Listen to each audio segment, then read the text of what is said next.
Hey folks, thanks for tuning in for another video today. So, not really out in the woods today, out on my back porch, as you can probably tell, but still nevertheless an outside video. I'm working from home today, so I couldn't get out in the woods, but thought I'd take a couple minutes and talk to you about a really cool product, a pair of gloves that I've been checking out. These are from a company called TAC9ER, and pretty neat gloves, so that's what we're going to check out. So my name's Chris, you're watching Skills to Survive. We'll be right back.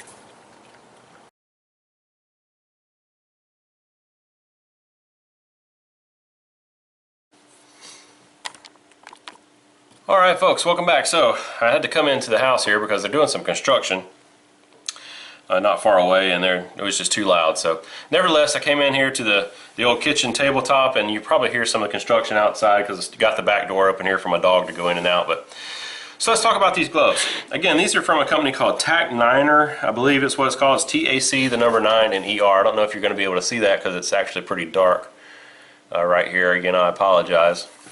I'm in the house. So they actually contacted me a few months ago and asked me if I'd be interested in checking out some gloves. I said sure. And so these are what they are, or here they are.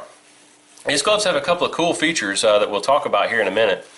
But as you can tell, they're probably not your typical bushcraft type glove, and that is very true. That's one thing I will say about these. You just go ahead and starting out. These are not your typical bushcraft type glove. These are more for like airsoft, maybe outdoor work, tactical environment, stuff like that. And the reason for that being is a couple of reasons. Now, of course, I didn't do any of that stuff. I did more of the bushcraft type stuff because that's kind of what I do, right?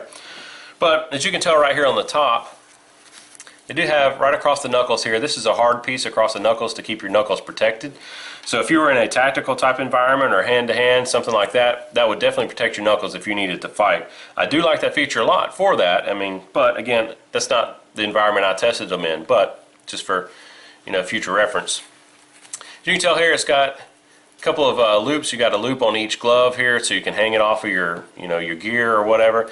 Real easy to put on. You have a nice Velcro strap here, so you put the glove on, you put it through this loop down here, and it's just Velcro. I'm sure you guys have seen this before, these type of gloves before many times.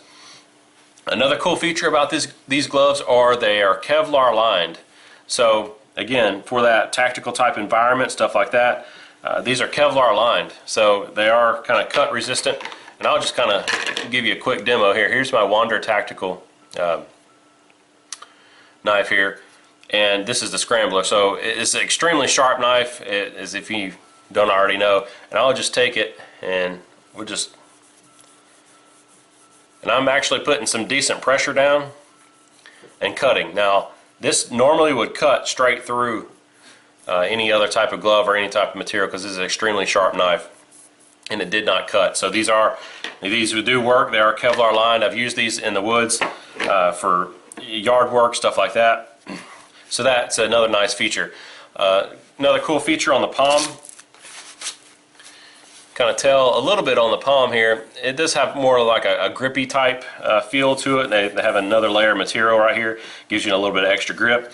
Also on the thumb and forefinger, it does provide this little part to where you can use your smartphone and stuff.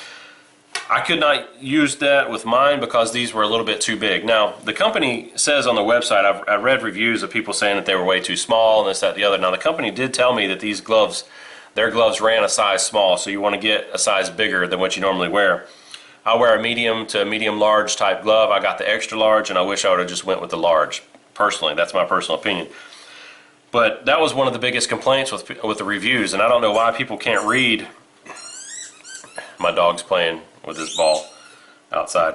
I don't know why people can't read the description. The company blatantly says in their description, our gloves will run small, buy a size larger, and they give you a little chart where you can measure the palm of your hand, and you go by that chart. So anyway, they do run a little bit small, so order a size up. Now, again, me personally, I should have got just the large because I would wear a medium large. I should have just got the large and not the extra large. Not a deal breaker for me because I don't really use my phone a lot when I have gloves on anyway, unless I need to, and I'll take my glove off. So just you know, bear that in mind. So another complaint that I saw, people saw one review that where it said the stitching was poor.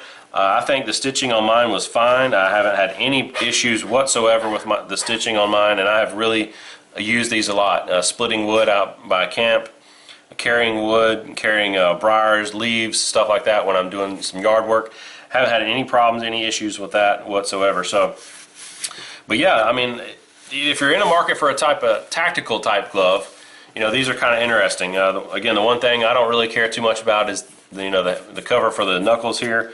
But again, in a tactical type environment, that would be great to protect those knuckles if you're in a fight or anything. So they're not that expensive. I think they're like $25, $30 or so, give or take. I'll put an Amazon link down below, but Christmas is coming up, and I thought that, you know, I'd get this review out for you guys if anybody's interested in purchasing some of these, maybe for Christmas as a Christmas gift. I think they're a pretty good gift for somebody, especially again for somebody that does airsoft and stuff like that. So anyway, I've blah blah blah'd on enough, as Lars over at Survival Russia says, so I'm going to leave it there. And thanks for watching, folks. I'll see you on another video really soon. Always remember PPE, plan, prepare, and exercise. Get outside, get outdoors. Always make sure you have the necessary skills to survive. And I'll see you on another video really soon. Thanks again for watching.